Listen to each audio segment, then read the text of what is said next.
শীত এখনো নামতে শুরু করেনি, তার আগেই কুয়াশায় ঢাকা চারপাশ। গাছে গাছে মুক্তার মতো বিন্দু বিন্দু শিশিরের ফোঁটা। ঘন কুয়াশার এই দৃশ্যে জানান দিচ্ছে শীতের আগমনী বার্তা। শীত আসার আগেই দেশের উত্তরের জেলা পঞ্চগড়ের চারপাশ এখন ঢাকা পড়ছে ঘন কুয়াশায়।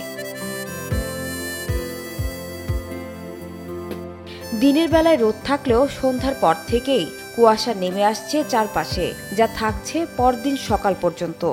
এতে করে হেডলাইট জ্বালিয়ে চলাচল করছে যানবাহন।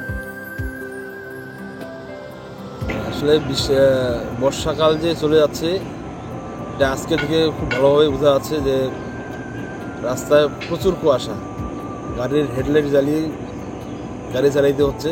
জেলার চারপাশ ঘন কুয়াশায় ঢাকা পড়ছে, দেখে মনে হচ্ছে যেন পৌষের কুয়াশা। স্থানীয়রা জানান শীতের আগেই এমন কুয়াশা কখনো দেখেনি।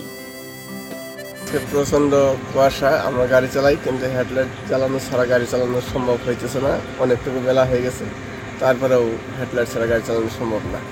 এবার মনে হয় শীতটা আগে নামে গেল।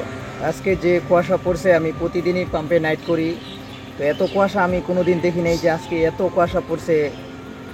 আজকে কুয়াশা দেখে মনে হচ্ছে যে এইবার শীতটা আমাদের এই দিক দ্রুত নেমে যাচ্ছে, কুয়াশাটা আমাদের এই দিক।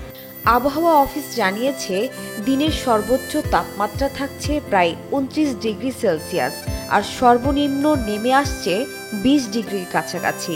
একই সাথে মৌসুমী বায়ু নিষ্ক্রিয় হয়ে সন্ধ্যার পর থেকে সকাল পর্যন্ত উত্তর দিক থেকে বইছে হিমেল বাতাস, যা ইঙ্গিত দিচ্ছে আসন্ন শীতের। সানজানা তাবাসসুম, বৈশাখী সংবাদ।